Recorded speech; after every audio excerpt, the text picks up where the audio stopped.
अगर ज़्यादा दिक्कत हो रहा है कि ना भाई क्यों देखी तो न्यूज में छाप दी, तो कौन काम बा? रजाई में घुस के बैठ, बाथरूमों में बैठ के आदमी आधा तो काम आजकल। कलकत्ता से खेसारी जी अवार्ड लेके आते हैं और इधर पवन सिंह को धोना स्टार्ट कर देते हैं।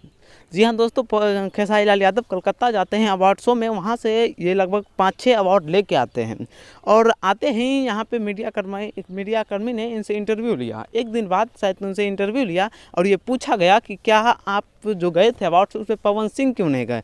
तो वो बोले कि पवन सिंह ये हमको नहीं पता है, वो जो अवार्ड बांट रहे थे उनको पता होगा, पवन सिंह क्यों नहीं गए। तो उसी पर दूसरे मीडिया वाले ने पूछा, जो आपका मूवी का ट्रेलर जो आया है फरिश्ता और संघर्ष 2, क्या पवन सिंह देखे हैं? तो खेसारी लाल यादव ने कहा, अब देखिए, कोई देखे या ना देखे ये मुझे नहीं पता, लेकिन अगर देखे भी होंगे तो नहीं कहेंगे कि हम देखे हैं, क्योंकि अच्छी चीज़ लोगों को दिखती नहीं है, अच्छी चीज़ लोग देखना नहीं चाहते हैं, इसलिए शायद वो नहीं देखे होंगे। अगर देखेंगे, अगर चुपके से देखे होंगे तो रजाई के अंदर जाके देखे होंगे, नहीं तो बाथरूम में देखे होंगे, लेकिन ज़रूर देखे होंगे। इसी बात पे जो वहाँ से मीडियाकर्मी थे सभी हंसने लगे।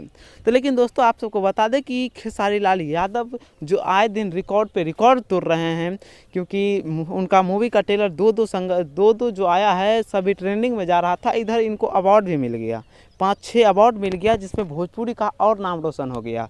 जिसमें आप कह सकते हैं इसमें निरहुआ थे, मनोज तिवारी थे, रवि किशन थे, खेसारी लाल यादव थे, चिट्टू पांडे थे, जो प्रदीप पांडे उर्फ चिट्टू पांडे ये भी थे, और पवन सिंह इसमें शामिल नहीं थे।